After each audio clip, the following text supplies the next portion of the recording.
She laughed at the janitor she'd just humiliated in front of his daughter. Loud enough for everyone to hear. The man didn't react. He just kept mopping the hangar floor, silent, steady, until his sleeve slipped. A tattoo caught the light. Sharp, deliberate, impossible. Her smile froze mid-laugh. The room went dead quiet. Every engineer, every assistant, every echo stopped. Because whatever was inked on that man's arm wasn't supposed to exist. Not anymore. And in that breathless silence, even the billionaire who owned the sky felt something she hadn't in years. Fear. Before we dive in, where are you watching from, and what kind of story do you want to see next? Drop it in the comments. And if stories like this pull you in and don't let go, go ahead, hit subscribe. I have another powerful one coming tomorrow. Now, let's get into the story. The hangar smelled like jet fuel and broken promises. Jamie Barron's knees pressed against cold concrete, yellow gloves dark with grime, scrubbing a fuel stain that had been there longer than his daughter's memory. Above him, the F-22 gleamed like a sleeping god, chrome and carbon fiber, wings sharp enough to cut the sky. Anna sat cross-legged in the corner, her yellow cardigan bright against the industrial gray, sketching planes in a notebook held together with duct tape. She was humming. Something her mother used to sing. Then the footsteps came. Sharp, deliberate, the kind that announced power before a word was spoken. Rebecca Winters moved through the hangar like she owned the air itself. Pink suit cutting through the dull metallic haze, blonde ponytail swinging with each calculated step. Engineers straightened their spines. Mechanics found sudden interest in their tools. Even the hum of distant turbines seemed to quiet in her presence. She stopped 10 feet from Jamie. Her shadow fell across his hands. Mr. Barron. Her voice was silk wrapped around steel. This is a restricted zone. I can't have janitors and their children wandering near billion-dollar machinery. The hangar held its breath. Jamie's hands stilled. Water dripped from his gloves. 1 drop, 2, 3, each one echoing like a countdown. He didn't look up. Not yet. Because looking up meant Anna would see his face, and he couldn't let her see what shame looked like on the man who taught her to dream. Yes, ma'am, he said quietly. Rebecca's gaze swept over him like a scanner searching for defects. She saw the worn uniform, the calloused hands, the gray creeping into his temples. She saw exactly what she expected to see. Someone who'd fallen and stayed down. People who mop floors don't belong near machines that touch the sky. Someone coughed to hide a laugh. Another pair of boots shuffled away, unwilling to witness. Anna's pencil froze mid-stroke. Jamie stood slowly, his back protesting. Old injuries that no one here knew about, old scars that told stories he'd buried. He reached for Anna's hand, his sleeve riding up just slightly, just enough. Sunlight caught the edge of something dark on his forearm. A tattoo. Winged insignia, partially visible, intricate and unmistakable. Rebecca's eyes flicked toward it for half a heartbeat. Something stirred behind her composed expression. Recognition trying to surface, memory knocking on a locked door. But she turned away, heels clicking like a judge's gavel, the sound fading into the mechanical drone of the facility. Jamie guided Anna toward the exit, his hand gentle on her shoulder, his jaw tight with everything he refused to say. "Daddy," Anna whispered, her voice small and confused. "Why did she talk to you like that?" He stopped walking, looked down at eyes that still believed the world was fair, that good people were treated well, that heroes were recognized and honored. "Because Mija," he said softly, kneeling to her level. "She doesn't know who I am." Anna blinked, clutching her notebook against her chest. "Who are you?" He glanced back at the fighter jet one last time, at the wings he once helped design, at the engines that bore his innovations, at the sky he used to command. Someone who used to fly. That night, after tucking Anna into bed, Jamie stood at his window watching the stars appear one by one over the city. His sleeve was rolled up now, and the tattoo gleamed in the moonlight, the wings of Ares, an insignia that belonged to ghosts and classified files. The same insignia engraved on every engine Skyward Industries sold to the military. Because 10 years ago, Jamie Barron didn't just fly for the Air Force. He designed the future of flight itself. And the woman who humiliated him today had no idea she was standing on the legacy her own father built with him. But someone else did. Anna's room smelled like crayons and lavender, the lotion her mother used to wear, The one Jamie still bought even though it broke something in his chest every time he opened the bottle. The night light cast soft shadows across walls covered in drawings. Planes with impossible wings, clouds shaped like dragons, stars connected by lines only a child's imagination could see. She was already under the covers, her notebook open on her lap, when Jamie sat on the edge of her bed. The mattress dipped under his weight, springs groaning softly, a sound that had become part of their nightly ritual.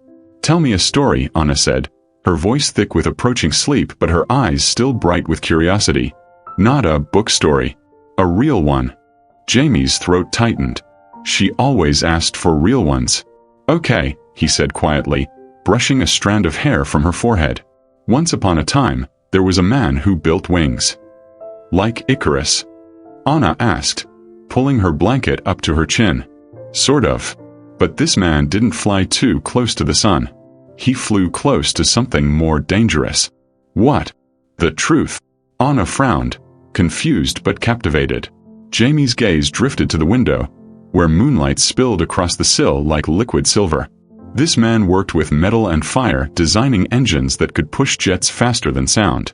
He didn't just fly them, he made them possible. And one day, high above the Mojave Desert, something went terribly wrong.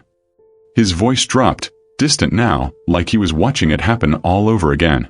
The sky had been perfect that morning. Clear and blue and endless. Jamie's wingman, Lieutenant Marcus Sterling, flew beside him at 20,000 feet, their formation tight as brothers. They were testing a new propulsion system, something that would change aerial combat forever. Then Sterling's engine coughed. Once. Twice.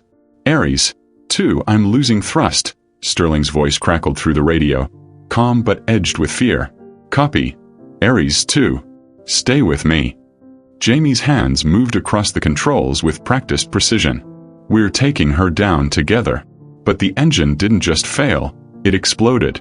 Fire erupted from Sterling's jet like a wound opening in the sky. The plane pitched sideways, spiraling toward the desert floor at terminal velocity. "Eject! Eject!" Jamie shouted, but Sterling's canopy was jammed. Smoke filled the cockpit. Altitude dropping.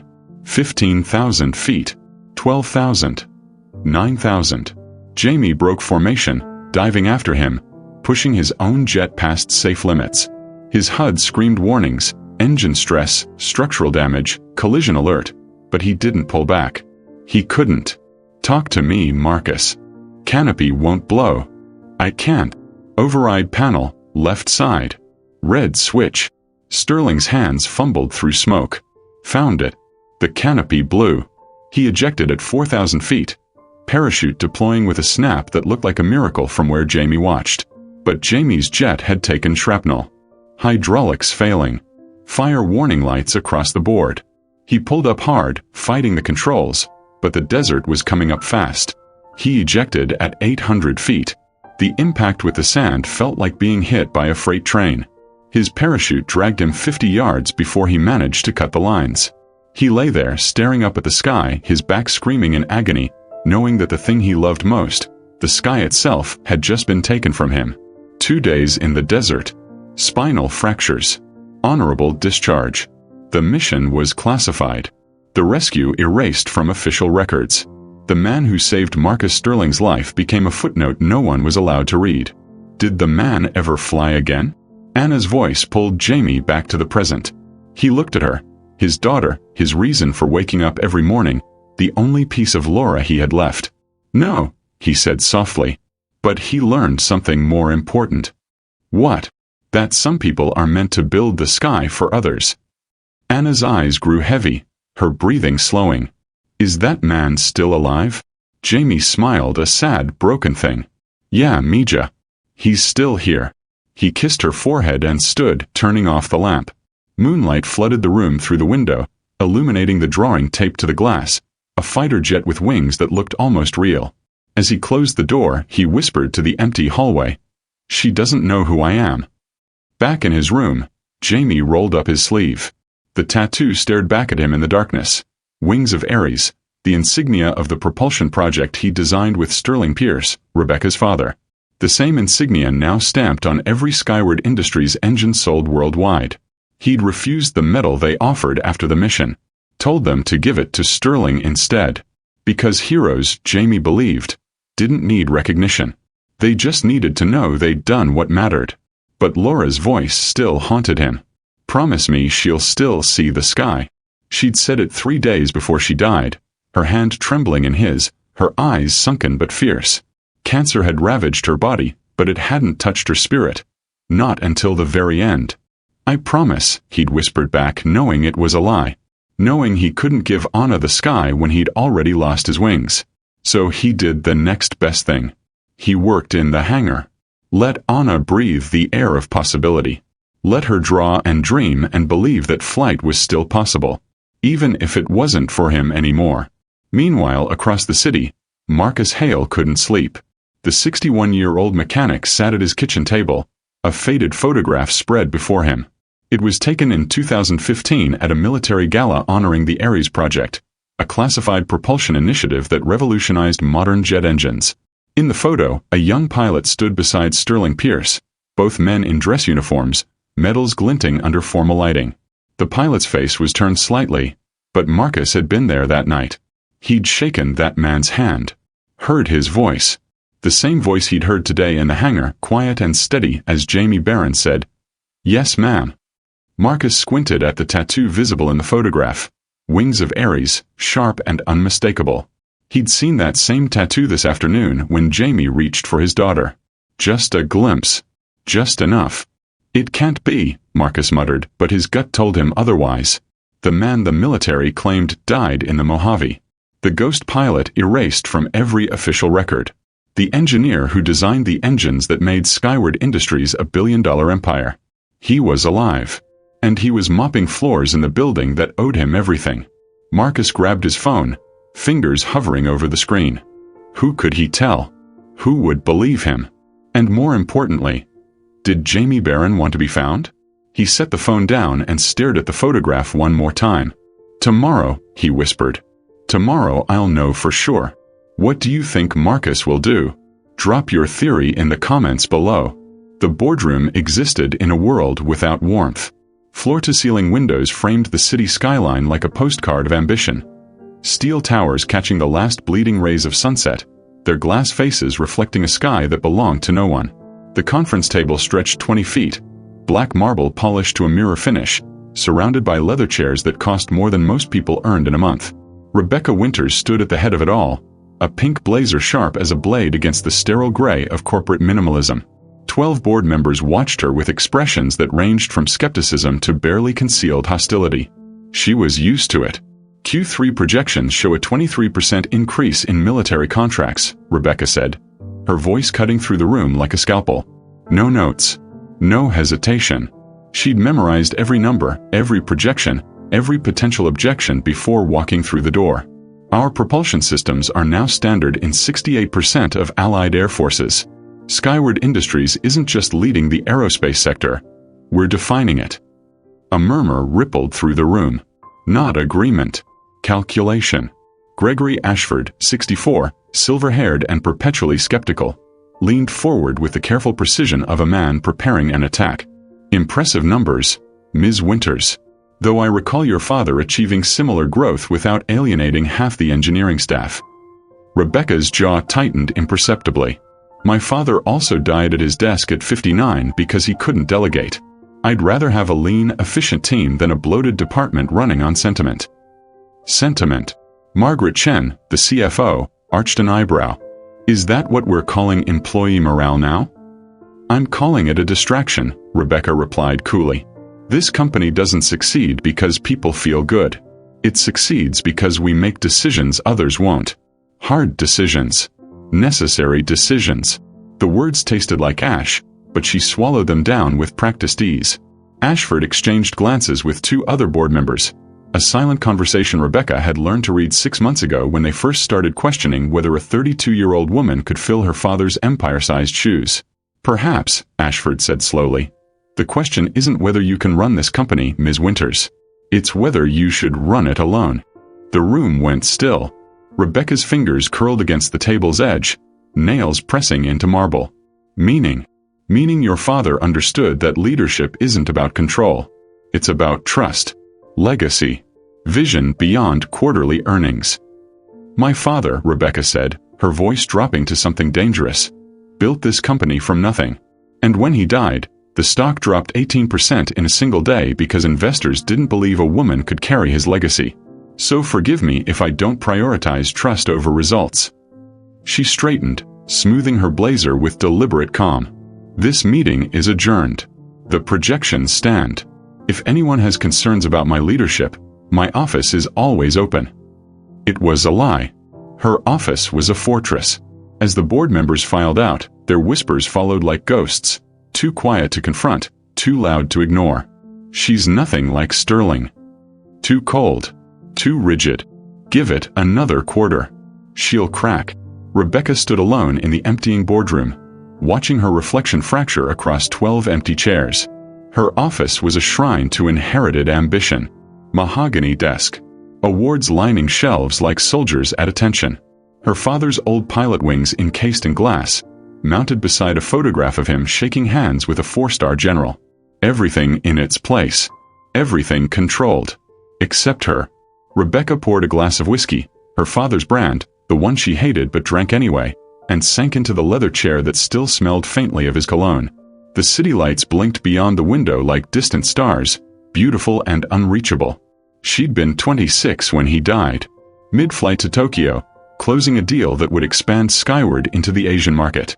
Her phone had buzzed during the presentation. 17 missed calls, all from the same number. By the time she landed, Sterling Pierce was already gone. Cardiac arrest in his corner office, surrounded by contracts he'd never sign and a daughter who hadn't been there. The funeral was private.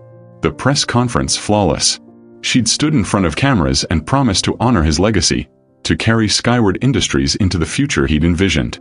What she didn't say, she had no idea what that future looked like, or if she was strong enough to build it.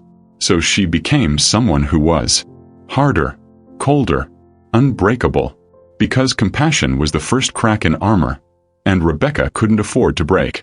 Not when the board watched her every move, waiting for her to fail. Not when competitors circled like vultures, hoping she'd stumble. Not when her father's portrait hung behind her desk, eyes judging every decision she made. I learned early that compassion doesn't close contracts, she told a journalist once, repeating her father's favorite line. The journalist had smiled. But does it open hearts? Rebecca hadn't answered. Because the truth was, she didn't have one to open anymore.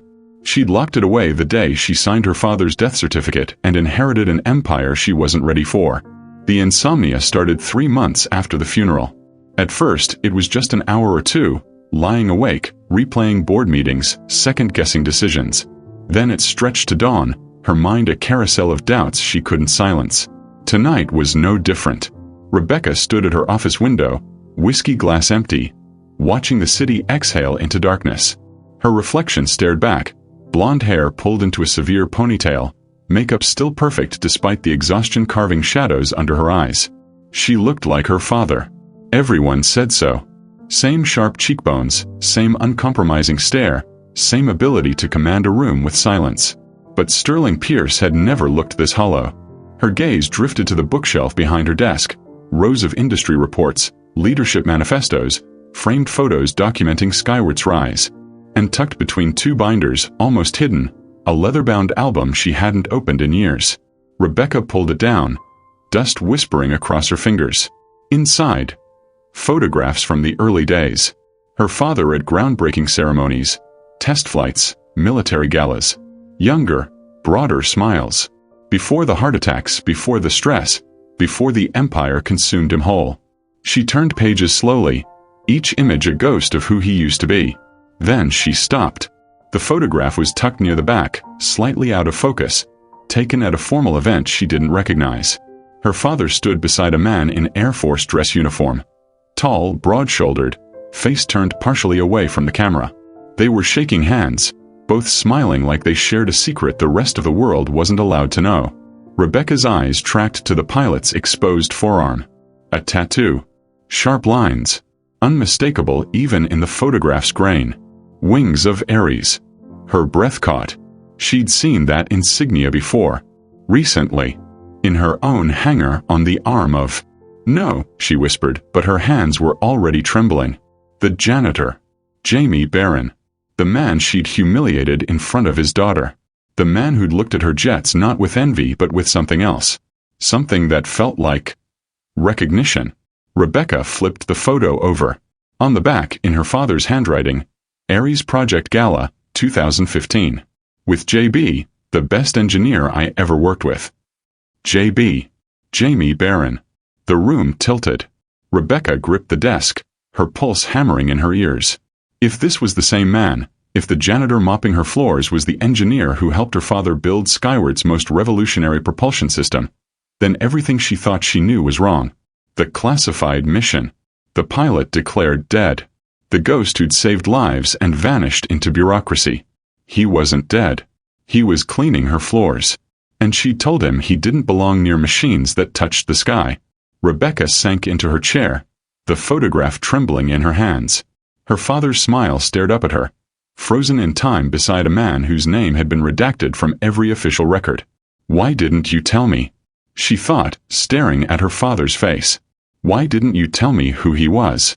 But Sterling Pierce had died with his secrets, and now Rebecca was left holding pieces of a truth she didn't understand.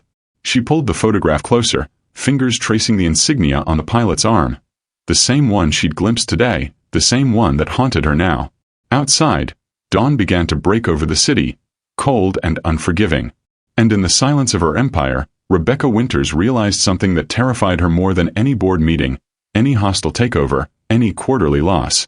She'd inherited her father's company, but she'd destroyed his legacy. The photograph slipped from her hands, landing face up on the desk. The pilot's eyes, though blurred, seemed to stare directly at her. Calm, steady, familiar. The same eyes that had looked up at her yesterday in the hangar and said, "Yes, ma'am." Rebecca's hands wouldn't stop shaking.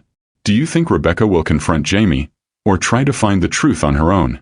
Drop your prediction below.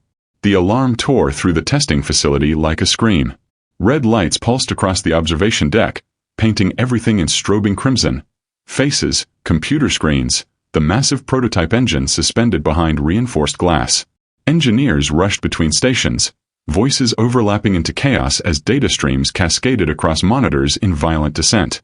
Coolant temperature critical. Combustion chamber pressure at 140%. We're going to lose the whole system. Rebecca stood behind the glass partition, arms crossed, jaw clenched so tight her teeth ached. 27 investors sat in leather chairs behind her, watching Skyward Industries' billion-dollar Apex engine tear itself apart in real time. This was supposed to be a demonstration of dominance, a showcase of engineering superiority that would secure military contracts for the next decade. Instead, it was becoming a funeral. "Shut it down," Rebecca ordered, her voice cutting through the panic like a blade. "Emergency protocols. Now." Lead engineer David Park's hands flew across the console, sweat beading on his forehead. "Override isn't responding. The system's locked in thermal runaway. If we don't stabilize in 60 seconds, the combustion chamber will rupture." "Then stabilize it," Rebecca snapped, but her voice carried an edge of something she hated. Fear. Behind her, investors whispered. Phones appeared. Stock tickers updated in real time. She could feel her father's empire cracking beneath her feet. The turbine shrieked, a mechanical wail that vibrated through bone and steel. 50 seconds. Park's fingers hammered commands that the computer rejected with angry red error messages. 2 other engineers joined him, voices frantic, suggestions overlapping into useless noise. Flush the coolant reservoir. Already tried, pressure's too high. Reroute through secondary. There is no secondary at this temp. 40 seconds. Rebecca's nails dug into her palms. She could see the headlines already. Sterling Pierce's daughter destroys father's legacy. Skyward Industries in freefall. Then, from the corner of the testing bay, barely audible beneath the alarms, reverse the coolant feed line.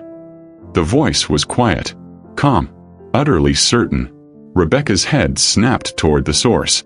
Jamie Barron stood near the far wall, yellow-gloved hands wrapped around a mop handle, his maintenance uniform dark with sweat. He wasn't looking at the engineers. He was looking at the engine, studying it the way a surgeon studies a patient, seeing systems and solutions invisible to everyone else. What did you say? Rebecca's voice carried across the bay. Jamie hesitated, his gaze flicking toward her, then back to the engine. The coolant feed line. It's backwards. Starving the combustion chamber instead of cooling it. Reverse the flow direction. 30 seconds. Park spun around, eyes wild. That's not protocol. Do it, Rebecca said. But Ms. Winters, if he's wrong. Do it now. Park's hands froze over the keyboard for a heartbeat, then moved. Commands flew. Valves reversed.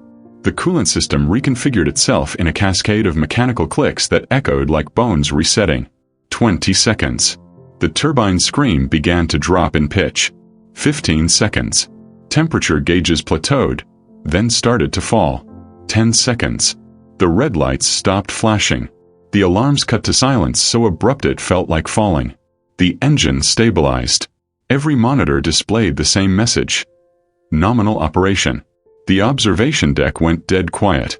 27 investors stared at screens showing perfect combustion ratios, optimal pressure readings, coolant temperatures returning to safe parameters. David Park's voice came out barely above a whisper. It worked. Rebecca didn't move. Couldn't move. Her eyes locked on Jamie Barron, who'd already returned to mopping the same section of floor he'd been cleaning before the world nearly ended. She crossed the testing bay in 12 strides, heels echoing like gunshots. How did you know that? Jamie kept mopping, his movements methodical, refusing to meet her gaze. Lucky guess, ma'am. Lucky. Rebecca's voice dropped to something dangerous. You just diagnosed a catastrophic system failure that 3 PhD engineers couldn't solve, and you're calling it luck? Yes, ma'am. Engineers gathered at the glass partition now, watching the exchange with expressions ranging from confusion to dawning realization. Someone pulled up a schematic on their tablet. Someone else muttered something about the feed line orientation. That's not possible, one engineer whispered. That configuration flaw was buried in the original design specs. Nobody caught it. Nobody even thought to look there. Rebecca's assistant, Jennifer, appeared at her elbow, tablet in hand, voice carefully neutral. Ma'am, the coolant reversal wasn't in any of our diagnostic protocols.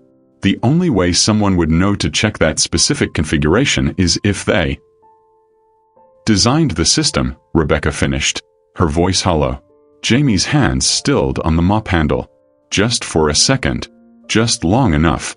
Rebecca stepped closer, close enough to see the gray threading through his temples, the old scars on his knuckles, the way his shoulders carried weight that had nothing to do with physical labor. Who are you, Mr. Barron? His eyes finally met hers, dark brown, steady, holding depths she couldn't read. For a moment, she saw something flicker there. Not defiance. Not pride. Something quieter. Something that looked like grief for a life he'd stopped trying to reclaim. Just a janitor, Ms. Winters. Janitors don't save billion-dollar engines. Maybe I used to work on engines. A long time ago. He lifted the mop bucket, moving to walk past her. If you'll excuse me, ma'am, I need to finish this floor before my shift ends. Wait. But he was already walking away, yellow gloves dripping, his back straight despite everything trying to break it. Jennifer leaned closer to Rebecca, voice barely a whisper. Ma'am, that wasn't luck. That was expertise. Years of it. Behind them, David Park pulled up personnel files on his screen. Jamie Barron, hired 8 months ago through standard maintenance contractor. Background check shows. Almost nothing. No engineering credentials listed. No technical certifications. It's like his entire work history before 2023 is just blank. Rebecca's pulse hammered in her ears. She watched Jamie disappear through the maintenance corridor, Anna's drawing visible through the small window. A fighter jet with wings that looked impossibly real. Pull every record we have on him, Rebecca said quietly. Employment application, references, background check, everything. Yes, ma'am. Jennifer hesitated. Should I contact HR about his unauthorized technical input? No. Rebecca's gaze remained fixed on the empty corridor. Not yet. The investors began to applaud, slow at first, then building into relief-fueled enthusiasm. The Apex engine hummed behind glass, stable and perfect, saved by a man who wasn't supposed to be capable of saving anything. Rebecca forced a smile, turned to address the room, delivered reassurances and projections with the polished precision they expected. But her mind was elsewhere. On a photograph tucked in a leather album. On a tattoo glimpsed beneath a torn sleeve. On a voice that had just saved her father's legacy while pretending to be invisible. That night, Rebecca sat alone in her father's old office. The city sprawled below, dark and glittering, indifferent to the questions tearing through her mind. Her laptop screen cast pale blue light across her face as she typed with trembling fingers. Ares Project classified files. The database required 3 levels of security clearance. Clearances she'd inherited when her father died, access codes she'd never needed until now. The files loaded slowly, each document stamped with military classifications that made her pulse spike. Project Ares.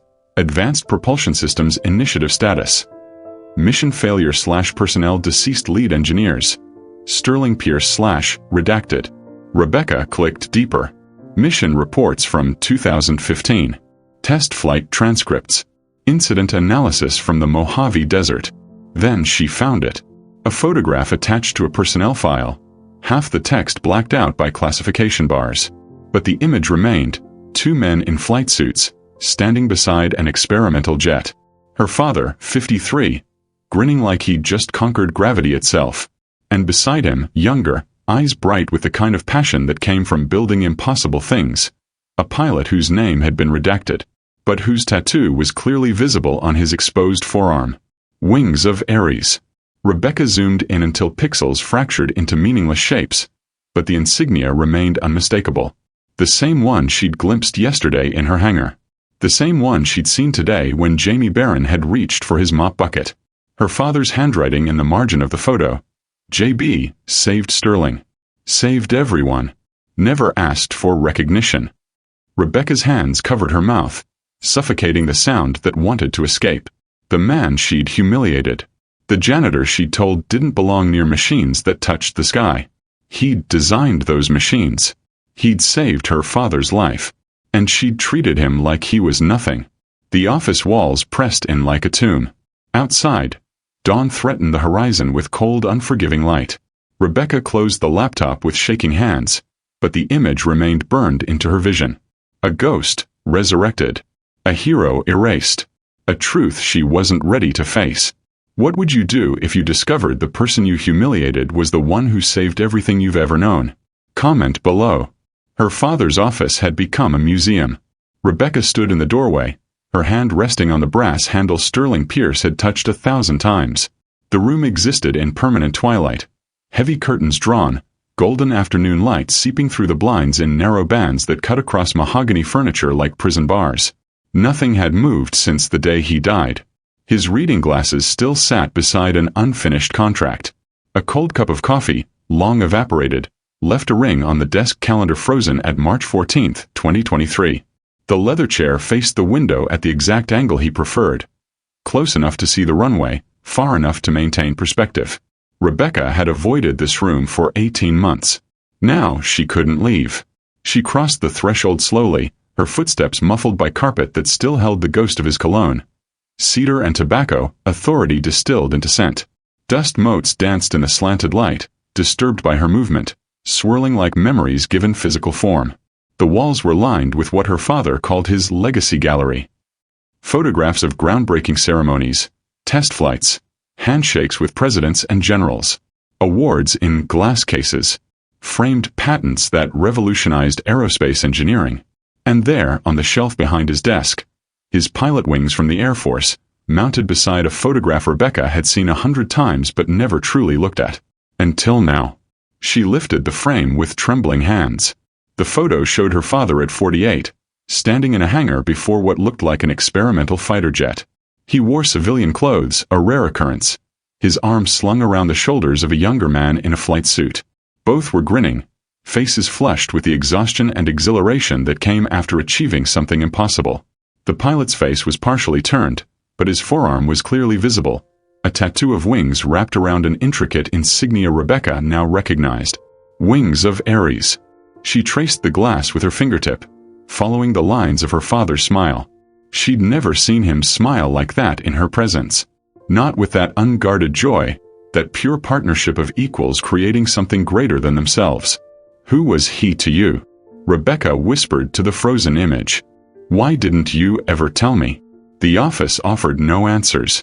Only silence and the weight of questions she'd been too busy inheriting an empire to ask.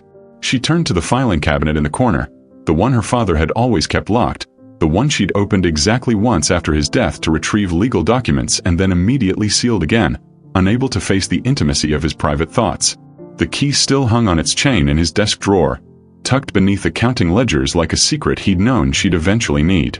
Rebecca unlocked the cabinet with shaking hands. Inside, personnel files from the early days of Skyward Industries, research proposals her father had funded personally, correspondence with military officials. And at the very back, in a folder marked with red tape and classification stamps she shouldn't legally be able to access.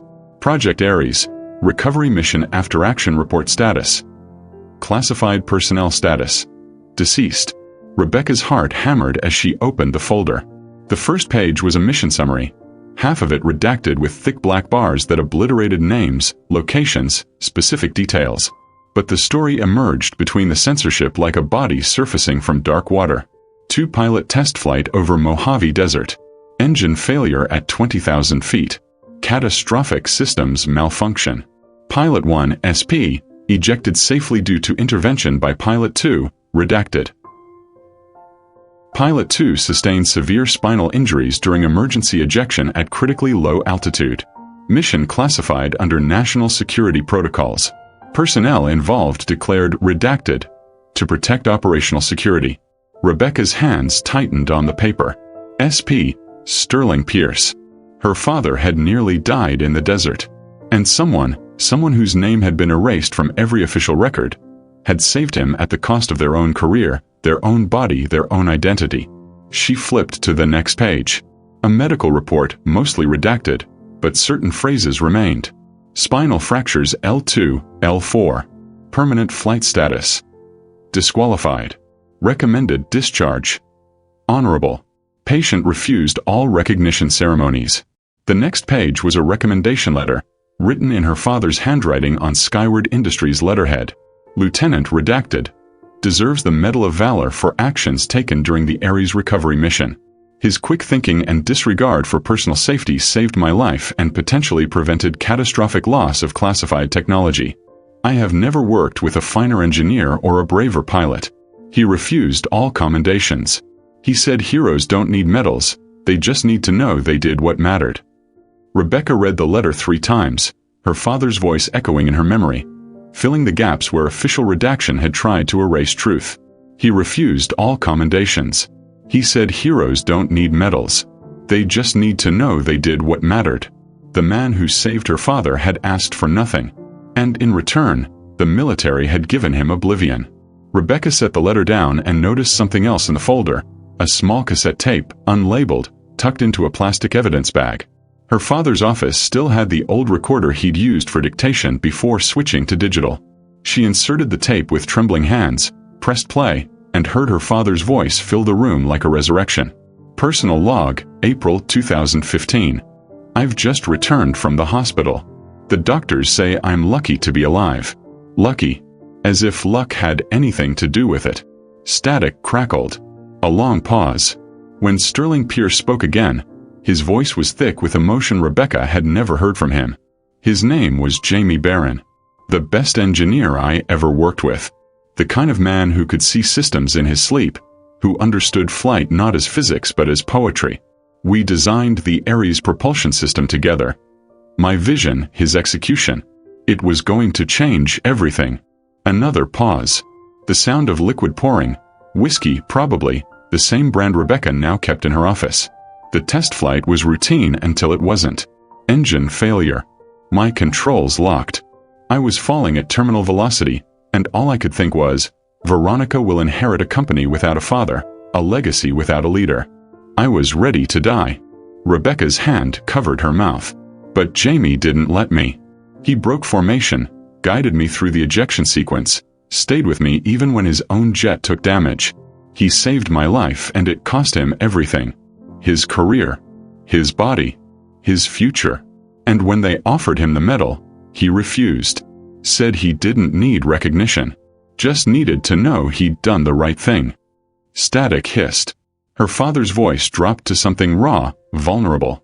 I tried to help him after his discharge. Offered him a position here at Skyward. He refused. Said he needed time to heal, time to figure out who he was without wings. I respected that. But I never stopped looking for him in crowds, never stopped hoping he'd come back. The recording clicked off. Silence flooded the office like water into a sinking ship. Rebecca stood frozen, the weight of inherited guilt crushing her chest. Her father had spent years searching for the man who saved his life. And she'd humiliated him in front of his daughter without recognizing the legacy she was destroying. Golden light shifted through the blinds as afternoon bled toward evening.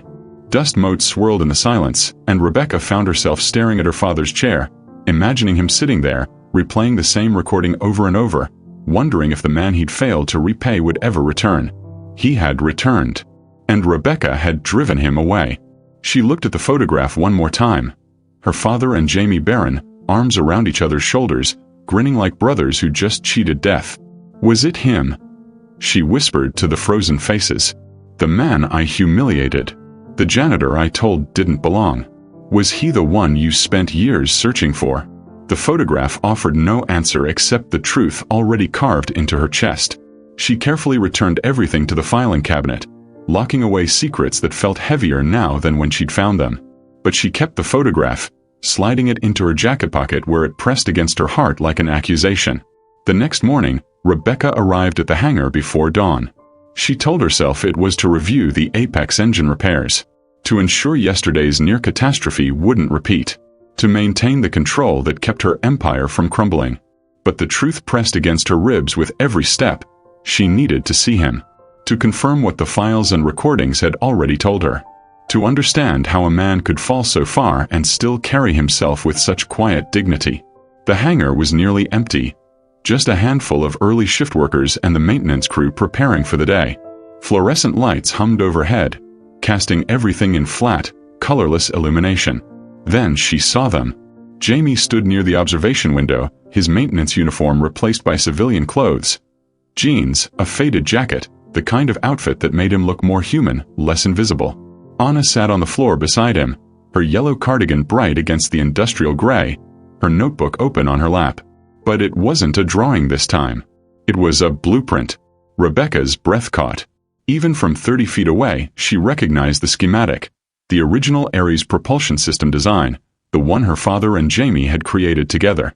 The one that had built Skyward Industries into an empire. Anna's small finger traced the lines carefully while Jamie explained something. His voice too quiet to hear, but his hands moving with the practiced gestures of someone teaching something sacred. You see this valve here? His words drifted across the hangar. That's where the thrust becomes flight. That's where metal becomes sky. Anna looked up at him with eyes full of wonder. Did you design this, Daddy? Jamie hesitated, his hand hovering over the blueprint. A long time ago. With a friend. Where's your friend now? She runs the sky. He trailed off, his gaze distant. I just watch. Rebecca stood frozen in the shadows, watching a father teach his daughter the language of flight using blueprints that bore his own handwriting. Designs she'd inherited without ever knowing their true author. And in that moment, standing between the empire she'd built and the man who'd built its foundation, Rebecca understood the difference between power and honor, between inheritance and earning, between control and sacrifice. Jamie Barron had given up everything. His career, his identity, his recognition, just to do what mattered. And she had taken everything. His legacy, his dignity, his right to be seen, without ever knowing what she'd stolen. Anna laughed at something her father said, the sound pure and bright, echoing through the hangar like forgiveness Rebecca didn't deserve. She turned to leave before they could see her, her heart hammering, the photograph in her pocket burning like evidence of a crime she was only beginning to comprehend. If you had the chance to correct a mistake that hurt someone deeply, would you take it? Even if it meant admitting you were wrong. Drop your thoughts below. The presentation theater was designed to intimidate. 200 seats arranged in stadium-style tiers, all facing a floor-to-ceiling glass wall that showcased the Apex engine like a religious icon. The prototype hung suspended in the testing chamber beyond.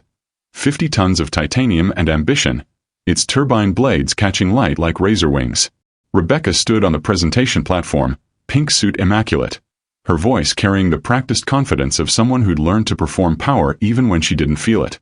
"What you're witnessing today will redefine modern aerospace," she told the assembled investors, military officials, and industry journalists.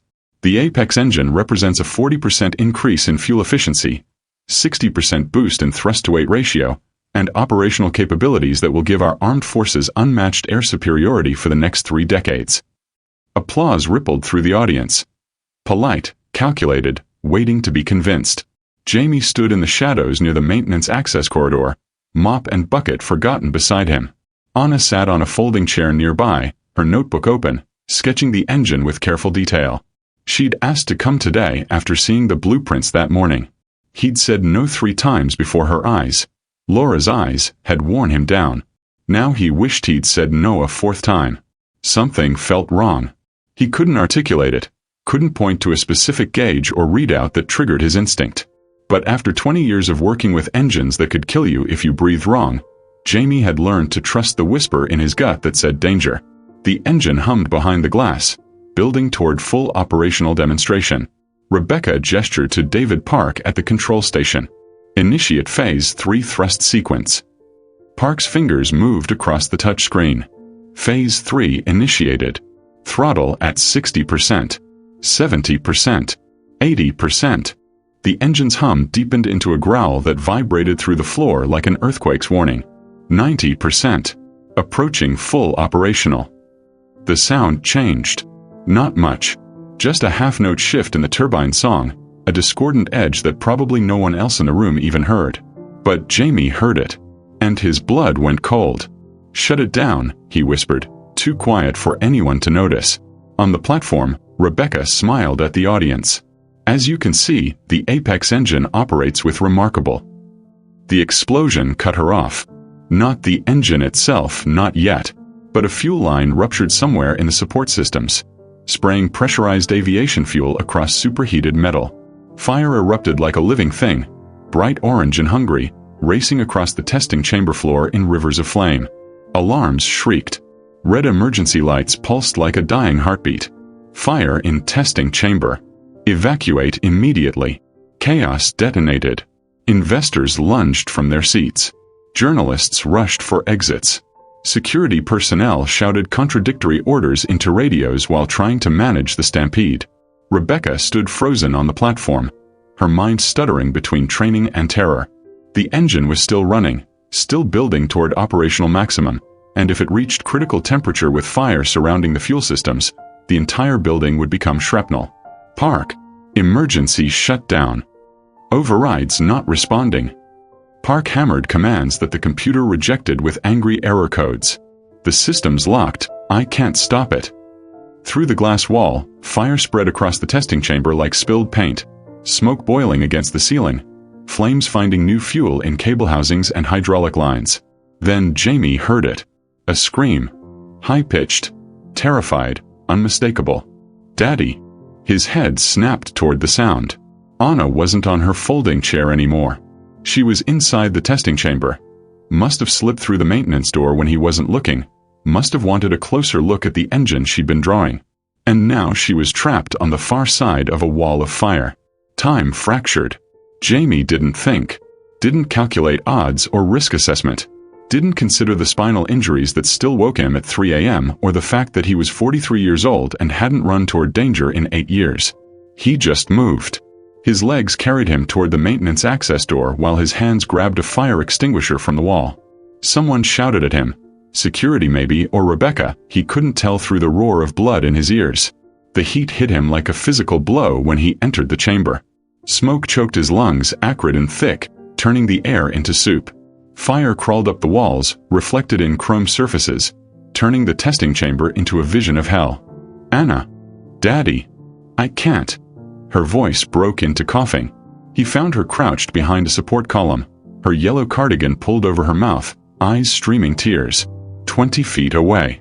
Might as well have been 20 miles with the fire between them. And then Jamie saw him, David Park, collapsed near the control terminal, overcome by smoke, unconscious or worse. Two people. One path. No time. Jamie's training took over. The training that had made him Valor Squadron's best pilot. The instinct that had saved Sterling Pierce at 20,000 feet. He discharged the extinguisher in a wide arc, carving a temporary corridor through the flames. He reached Anna first, scooping her into his arms. She wrapped around him like a drowning person, her face buried in his neck, her small body shaking. Hold on tight, Mija. Don't let go. He turned toward Park, fire already reclaiming the path he'd just cleared.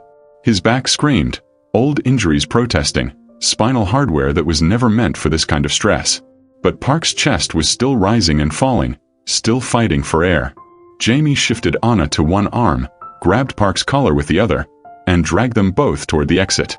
Fire licked at his clothes. His jacket sleeve caught, flames racing up the fabric toward his shoulder. He felt the heat searing skin but couldn't stop, couldn't let go, couldn't fail them the way he'd failed so many times before. The sleeve tore as he crashed through a burning cable housing, fabric shredding on jagged metal. His forearm was suddenly exposed. The tattoo gleamed in the firelight, wings of Ares, sharp and unmistakable, revealed for everyone to see. Outside the glass wall, Rebecca watched the scene unfold like a nightmare playing out in real time. The janitor, Jamie, emerged from the flames carrying a child in one arm and dragging an unconscious engineer with the other. His sleeve was destroyed, his arm exposed, and even through smoke and chaos she could see it. The insignia. The same one from her father's photograph. The same one from the classified files. The same one she'd glimpsed in the hangar and dismissed as coincidence. Marcus Hale stood beside her, his old mechanic's eyes wide with recognition. "My God," he whispered. "That's the Ares insignia." "That's him," Rebecca finished, her voice hollow. "It's him." Other engineers crowded the glass, phones out, filming, documenting. Someone shouted, "That's the Ares project pilot. The one they said was dead. He saved Sterling Pierce." The whispers spread like the fire itself, igniting recognition in everyone who'd ever heard the legends about the ghost pilot, the classified mission, the hero erased from history. Firefighters burst through the main entrance, extinguishers deployed, but Jamie had already reached the maintenance door. He collapsed through it, Anna still clutched against his chest, Park's unconscious body hitting the floor beside him. Rebecca ran. She didn't remember moving, didn't feel her heels on the concrete, didn't hear the chaos around her. She just ran until she was kneeling beside him on the floor, smoke-stained and shaking. Jamie's chest heaved, lungs fighting for clean air. His face was streaked with soot, his exposed arm showing burns that would scar, his eyes squeezed shut against pain he was too stubborn to acknowledge. Anna clung to him, crying into his shoulder. "Daddy, your arm. I'm okay, baby girl. I'm okay." But he wasn't.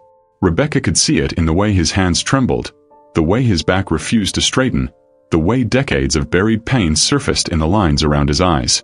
She reached toward him instinctively, then stopped, her hand hovering in the space between mercy and guilt. "It's you," she whispered, her voice breaking. "You're him. You're Jamie Barron. The pilot from the Ares project. The man who saved my father." Jamie's eyes opened slowly, meeting hers. No anger there.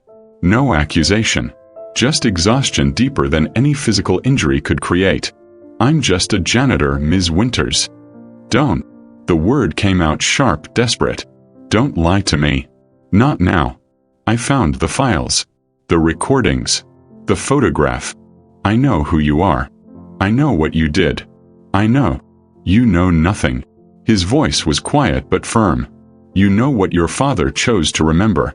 What the military chose to classify. You don't know what it cost. You don't know what I lost." Firefighters swarmed the chamber behind them, dousing flames, checking for structural damage. Paramedics rushed toward Park, toward Anna, toward Jamie. Rebecca's hand finally made contact, fingertips brushing the exposed tattoo on his forearm, tracing wings she'd seen in photographs but never understood. "Why didn't you tell anyone?" she asked, tears cutting tracks through the soot on her face. "Why did you let them erase you?" "Because," Jamie said, his gaze shifting to Anna, who was being checked by a paramedic but refused to let go of his hand. "Some things are more important than being remembered. Some things are more important than being seen." His eyes locked on Rebecca's. Your father understood that. He knew the mission mattered more than the medals. The work mattered more than the recognition. But you saved his life. And he saved mine by giving me a reason to keep going. By teaching me that value isn't measured in titles or paychecks or corner offices. His grip tightened on Anna's hand. It's measured in what you build for people who come after you. Around them, engineers whispered. Cameras flashed. Someone shouted questions. But Rebecca heard none of it. She was staring at the man her father had spent years searching for, the hero she'd humiliated without knowing, the ghost who'd saved lives and asked for nothing. I'm sorry, she whispered. I'm so sorry. Jamie's eyes softened slightly. Apologies don't mean much unless they change what comes next. Before she could respond, his eyes rolled back. His body went slack, collapsing sideways as Anna screamed and paramedics rushed forward. Jamie! Rebecca lunged, catching him before his head hit concrete.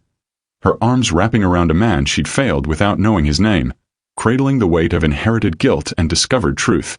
Firefighters shouted. Medical equipment beeped urgent warnings.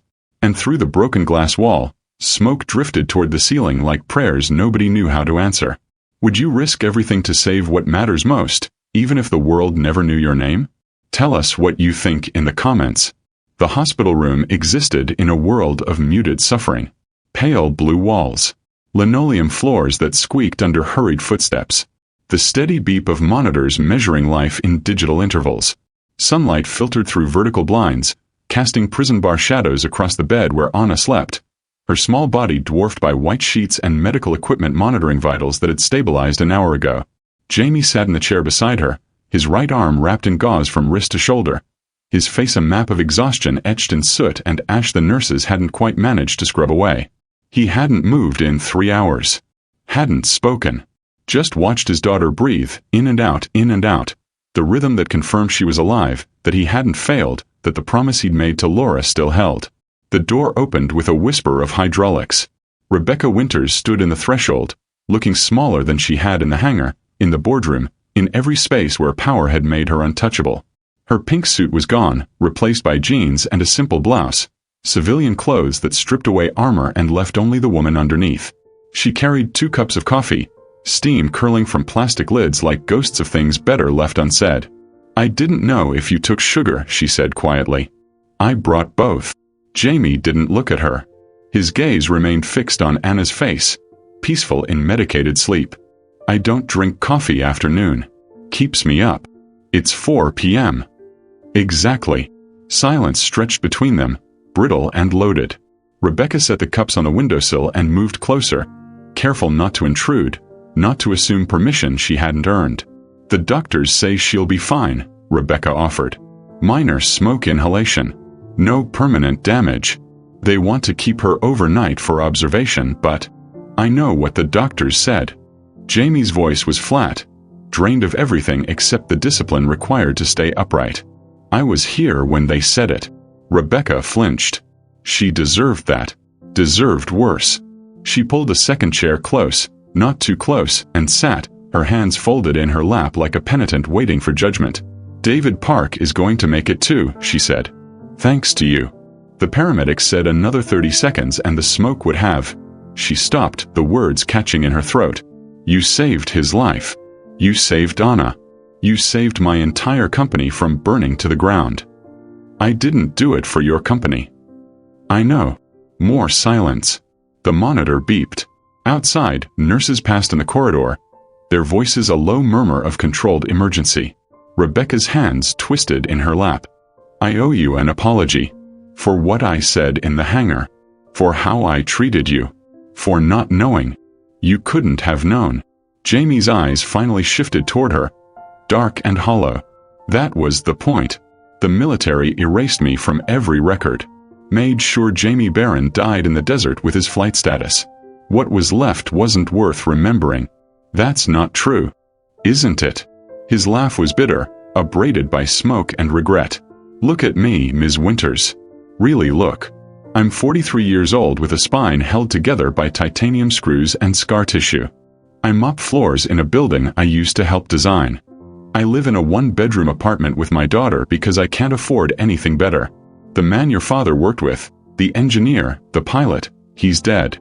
Has been for 8 years. You're talking to what's left. Rebecca's throat tightened. My father never stopped looking for you. That got his attention. Jamie turned fully toward her now, something flickering in his expression. Surprise, maybe, or the ghost of old pain resurfacing. What? After the Ares mission. After your discharge. He tried to find you. Offered you a position at Skyward. Tried to help. Rebecca's voice dropped. He spent years searching. I found recordings in his office. Letters he never sent. She stopped, blinking against tears she'd promised herself she wouldn't shed. You saved his life, and he never forgave himself for not being able to save yours in return. Jamie's jaw worked silently. His good hand curled into a fist, knuckles white against his jeans. I told him no, Jamie said finally, his voice rough. When he offered the job. I told him I needed time to heal. To figure out who I was without wings. He looked down at his bandaged arm, at the tattoo hidden beneath gauze. Turns out I never figured it out. Just learned to live with not knowing. Why didn't you come back? After you healed.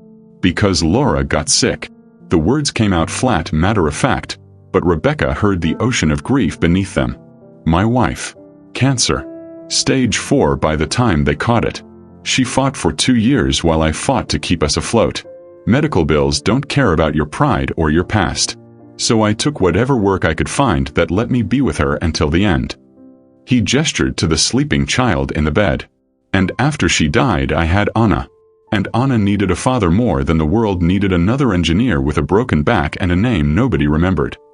Rebecca's vision blurred. She wiped her eyes quickly, but not quick enough. He taught me everything I forgot, Jamie continued, his gaze distant. Your father. When we worked together on the Ares project, he used to say that engineering wasn't about making things fly. It was about making impossible things possible for people who came after us. That legacy wasn't what you built for yourself. It was what you built for others to stand on. His voice cracked slightly. I forgot that after I lost my wings. Forgot that value doesn't come from what you can do, but from what you choose to do with whatever you have left. You never forgot, Rebecca said softly. You just stopped seeing it in yourself. Jamie looked at her, really looked, and for the first time since she'd entered, something like recognition passed between them. Not forgiveness. Too early for that. But understanding. The fragile acknowledgement that they were both carrying weights they hadn't chosen. Strength isn't never falling, Jamie said quietly, his eyes returning to Anna. It's getting up when someone needs you. Your father taught me that too. Right before the crash, when I told him I was scared, he said, fear is just love with nowhere to go. So give it somewhere to land. Rebecca's breath hitched. Those words, she'd heard them before. In a recording. In her father's voice, spoken to a pilot he was trying to save. He loved you, she whispered. Like a brother. Maybe a son. Her voice broke. He never said it, but I could hear it in the recordings. The way he talked about you. The pride. The respect. He saved my life more than I saved his, Jamie interrupted. Because he gave me a reason to keep going when everything else said to quit. He showed me that falling wasn't failure. Staying down was. On the bed, Anna stirred. Her eyes fluttered open, unfocused and heavy with medication. She saw her father first, and her small hand reached for his. Daddy. I'm here, Mija. Right here. Then Anna's gaze drifted to Rebecca. Confused recognition dawning slowly. You're the lady from the hangar. Rebecca's throat closed. Out of all the things she'd been called, CEO, heiress, Sterling Pierce's daughter, this 8-year-old child had reduced her to the simplest, most damning truth. The lady who'd hurt her father. Yes, Rebecca managed. I am. Are you here to say sorry? The question landed like a physical blow. Children had a way of cutting through pretense, of demanding truth when adults had grown comfortable with evasion. Yes, Rebecca said again, her voice steadier now. She leaned forward, meeting Anna's eyes with the honesty the child deserved. I said something very unkind to your father. Something I didn't understand. And I'm here to say I'm sorry, and to try to make it right. Anna considered this with the gravity of someone much older. Daddy says sorry only matters if you mean it. I mean it. And if you do something to fix it. Rebecca glanced at Jamie, who was watching the exchange with something that might have been the ghost of a smile. Your daughter is wise, Rebecca said. She gets that from her mother. Anna's hand tightened on her father's. Did you save people today, Daddy? Like in your stories? Jamie's eyes glistened. I just did what needed doing, baby girl.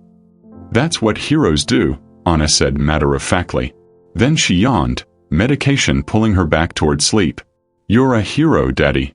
Even if nobody knows. I know, he whispered, kissing her forehead as her eyes closed. That's enough. But it wasn't enough. Not for Rebecca. She stood slowly, careful not to disturb the moment between father and daughter. I'm going to make this right, she said quietly. Not because I want your forgiveness, I don't deserve it yet. But because my father would have wanted me to. Because it's the right thing to do. Jamie looked up at her, exhaustion and wariness warring in his expression. What are you planning? To tell the truth. Rebecca's voice hardened with resolve. About who you are. What you did. What you've sacrificed. The world erased you once. I won't let them do it twice. Rebecca. The use of her first name stopped her at the door. The truth doesn't bring back what's lost. Doesn't fix what's broken. Maybe not, she admitted. But it's a start. She left before he could argue, before doubt could change her mind, before the weight of inherited guilt could crush her resolve. In the hallway, Rebecca pulled out her phone. Her hands shook as she scrolled through contacts, finding the number for Skyward's communications director. The call connected on the second ring. Jennifer, it's Rebecca. I need you to arrange an emergency press conference. Tomorrow morning. 10 a.m. Every major outlet. I don't care what you have to cancel or who you have to pay. This happens tomorrow. Ma'am, what's this regarding? Rebecca looked back through the hospital room window at Jamie sitting vigil beside his daughter. A hero reduced to a ghost, a legacy buried under shame that was never his to carry. The truth, Rebecca said. About Skyward Industries. About my father. About the man who built everything we've become and asked for nothing in return. She ended the call and stood alone in the fluorescent corridor, the weight of tomorrow's confession already settling across her shoulders like wings she'd have to learn to carry. Because some debts couldn't be paid with apologies. They could only be honored with action.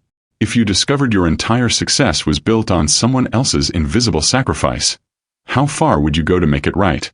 Drop your answer below. The press conference room felt like a courtroom. 200 journalists packed into rows of folding chairs, their cameras aimed like weapons at the empty podium. Stage lights blazed overhead, white-hot and unforgiving, designed to expose every flaw, every hesitation, every crack in carefully constructed armor. Rebecca stood backstage, her reflection fractured across a monitor showing the live feed. Pink blazer replaced with something softer. Navy, understated, human. Her hair hung loose instead of pulled into its usual severe ponytail. No armor today. No shields. Just truth. Jennifer appeared at her elbow, tablet glowing with talking points Rebecca had refused to review. Ma'am, we're ready. Are you sure you don't want to? I'm sure. The board is watching. Investors are watching. If this goes wrong. It already went wrong. Rebecca's voice was steady, resolved. 18 months ago when I inherited a legacy I didn't understand. 8 months ago when I humiliated a hero in front of his daughter. 3 days ago when I almost lost everything because I was too proud to see what was right in front of me. She turned to face Jennifer fully. This isn't about saving the company. It's about doing what should have been done a decade ago. The stage manager's voice crackled through the speaker. 30 seconds, Ms. Winters. Rebecca walked toward the light. The murmur of the crowd died the instant she stepped onto the stage. Cameras clicked in rapid succession. Digital shutters capturing every step, every breath, every moment before everything changed. She stood at the podium, hands gripping its edges, and looked out at the sea of expectant faces. No notes. No teleprompter. Just the weight of inherited guilt and the fragile hope of redemption. 3 days ago, Rebecca began, her voice carrying across the silent room. Skyward Industries nearly lost everything in a testing facility fire. The Apex engine, our flagship project valued at over $2 billion, was seconds from catastrophic failure. She paused, letting the words settle. But we didn't lose it. Because a man I'd never properly acknowledged, a man I'd publicly humiliated, risked his life to save my employees and my daughter's future. Confusion rippled through the crowd. Pens hovered over notebooks. Cameras zoomed tighter. His name is Jamie Barron. And until 3 days ago, I knew him only as a janitor. The room erupted. Questions shouted over questions. Flashes strobing like lightning. Rebecca raised her hand, and somehow, impossibly, silence returned. But Jamie Barron isn't a janitor. Her voice strengthened, carrying the conviction of discovered truth. He's a former Air Force pilot and engineer who designed the propulsion systems that built this company. He's the man who saved my father's life during a classified mission in 2015. He's the hero the military erased from official records to protect national security. She reached into her jacket and pulled out the photograph. Her father and Jamie, arms around each other's shoulders, grinning like brothers who just conquered the impossible. This is my father, Sterling Pierce, with the man he called the best engineer I ever worked with. The man whose innovations are stamped into every engine we sell.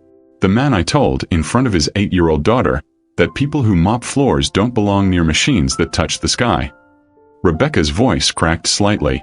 She didn't hide it. I was wrong. About leadership. About value.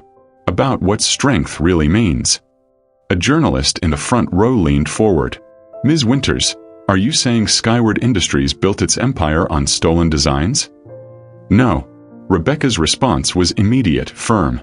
I'm saying we built it on a foundation we forgot to honor. My father worked with Jamie Barron to create the Ares propulsion system. It was a partnership. But when Jamie was injured saving my father's life, when he was medically discharged and erased from military records, I failed to remember what he sacrificed. She set the photograph on the podium, its image projected onto screens throughout the room. Jamie Barron lost his wings, lost his career, lost his wife to cancer while working minimum wage jobs to pay medical bills. And when he finally came to work in the building he helped create, I treated him like he was invisible. The silence was absolute now, heavy with judgment and possibility. So today, I'm announcing the Ares Initiative. Rebecca's voice strengthened, carrying purpose that felt like flight. A foundation dedicated to supporting veterans transitioning to civilian life, families facing medical hardship, and children who dream of touching the sky but can't afford the ladder. Cameras flashed. Journalists scribbled frantically. Jamie Barron will serve as the initiative's chief advisor, designing programs that honor the principle my father tried to teach me. That legacy isn't what you build for yourself, it's what you build for others to stand on. A hand shot up in the crowd. Will Mr. Barron be reinstated to an engineering position? Rebecca's smile was sad, knowing that's his choice to make. Not mine. Not anymore. Is this an admission of wrongdoing? It's an admission of blindness. Rebecca's gaze swept the room. We live in a world that measures worth by titles and paychecks and corner offices. But the man who saved lives while I counted contracts taught me something my father knew and I forgot. That value isn't in what you can take. It's in what you choose to give. Another voice called out. Some are saying this is a publicity stunt to recover from the testing facility disaster. Let them say it. Rebecca's voice turned to steel wrapped in humility. I can't control what people think of me. I can only control what I do next. And what I'm doing next is making sure that heroes like Jamie Barron, the ones who sacrifice everything and ask for nothing, are finally seen. The room erupted into applause. Not the polite, calculated applause of business transactions. Real applause. The kind that recognized truth when it was finally spoken. Rebecca stepped back from the podium, her hands shaking. Her heart hammering, but her shoulders somehow lighter than they'd been in 18 months. Backstage, Jennifer was already fielding calls. Ma'am, the board wants an emergency meeting. Tell them I'll be available tomorrow. Rebecca pulled out her phone. Right now, I have somewhere else to be. The hospital cafeteria smelled like disinfectant and bad coffee. Rebecca found Jamie at a corner table, Anna asleep against his shoulder, her yellow cardigan bright against his plain shirt. He looked exhausted. Truly, deeply exhausted in a way that transcended physical injury. He saw her approaching and tensed slightly. "You didn't have to do that," he said quietly, careful not to wake Anna. "Yes, I did." Rebecca sat across from him, uninvited but no longer unwelcome. "My father would have wanted it.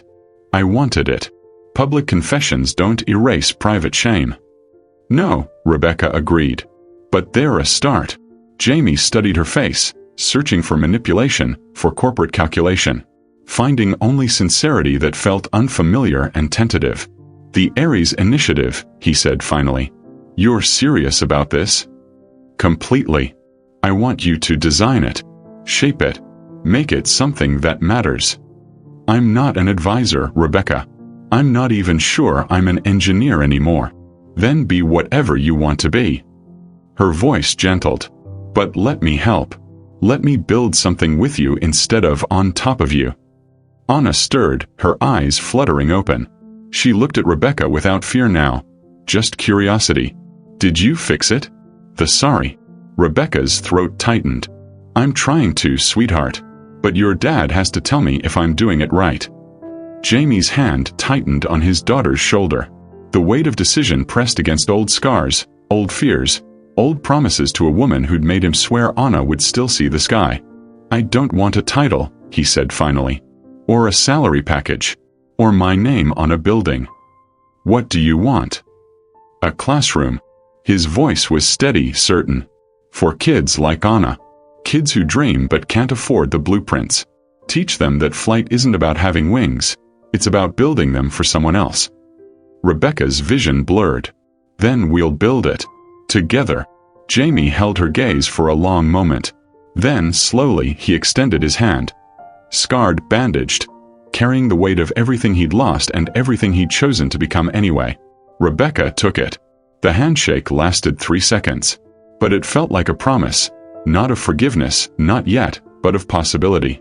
6 weeks later, construction cranes rose against the morning sky. The new hangar took shape beside Skyward's main facility. Glass and steel, designed not for corporate power but for human potential.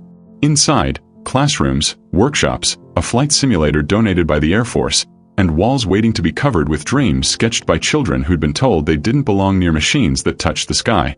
Rebecca and Jamie stood side by side at the construction fence, watching welders paint sparks against the dawn. "Your father would be proud," Jamie said quietly. "Our father," Rebecca corrected. "He chose you as much as he chose me. Maybe more." They stood in comfortable silence, no longer separated by titles or shame, but connected by something deeper. Purpose forged from failure, partnership built on truth. What now held them together wasn't guilt trying to become redemption. It was two people learning that falling was part of flight, and that sometimes the only way to rise was to lift each other first. What would you build if you had the chance to turn your biggest regret into someone else's greatest opportunity? Drop your answer below. 1 year later, the Aries Learning Center didn't smell like jet fuel and broken promises. It smelled like possibility. 32 children filled the classroom, ages 8 to 16, from neighborhoods where dreams were luxuries and the sky felt like something that belonged to other people. They sat at workstations designed by Jamie himself, each one equipped with tablets displaying aircraft schematics, 3D modeling software, and physics simulations that turned abstract concepts into tangible wonder. Laughter echoed off steel walls that had been painted in colors chosen by the students themselves. Deep blues like twilight, oranges like sunrise, silver like the bellies of jets catching light at 30,000 feet. Jamie stood at the front of the room, a whiteboard behind him covered in equations and hand-drawn diagrams that looked more like art than mathematics. His sleeve was rolled up, not hiding anymore. The wings of Aries tattoo visible for everyone to see. No longer a secret. No longer a source of shame. Just a reminder of what he'd been, what he'd lost, and what he'd chosen to build from the wreckage. "Who can tell me?" Jamie asked, his voice carrying the patient warmth of someone who'd learned that teaching was its own kind of flight. "What makes a plane stay in the air?" Hands shot up.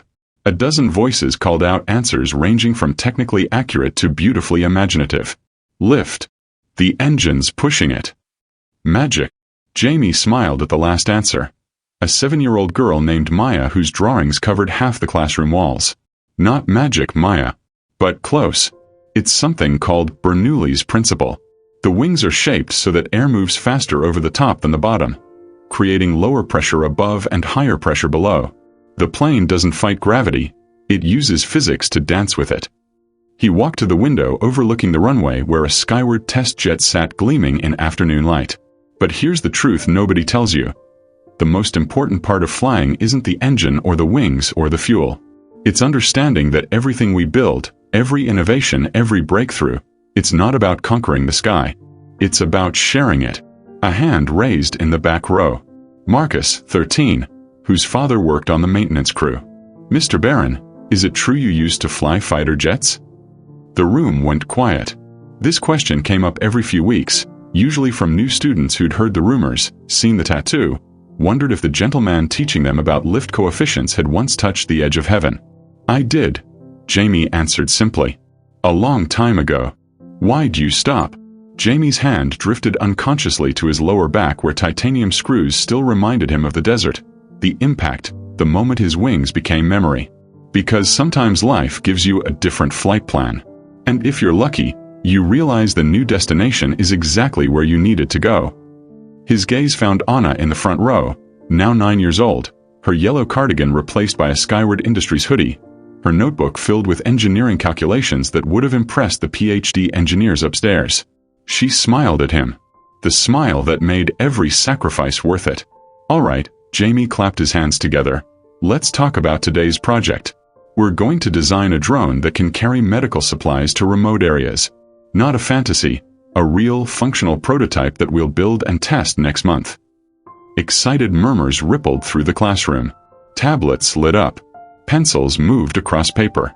32 minds began to bend physics toward compassion. And in the observation window overlooking the classroom, Rebecca Winters stood watching. Her reflection ghosted against the glass.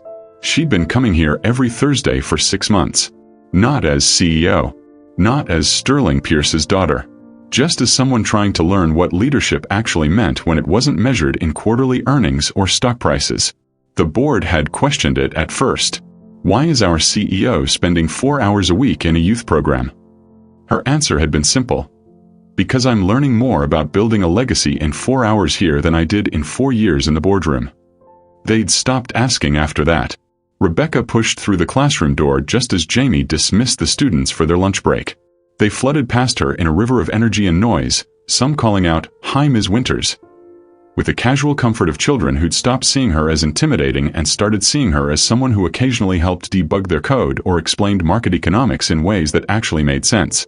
Anna lingered, tablet in hand, approaching Rebecca with the confidence of someone who'd grown comfortable in her own brilliance. "Ms. Winters, can I show you something?" Of course. Anna pulled up a flight simulator program. "I've been practicing.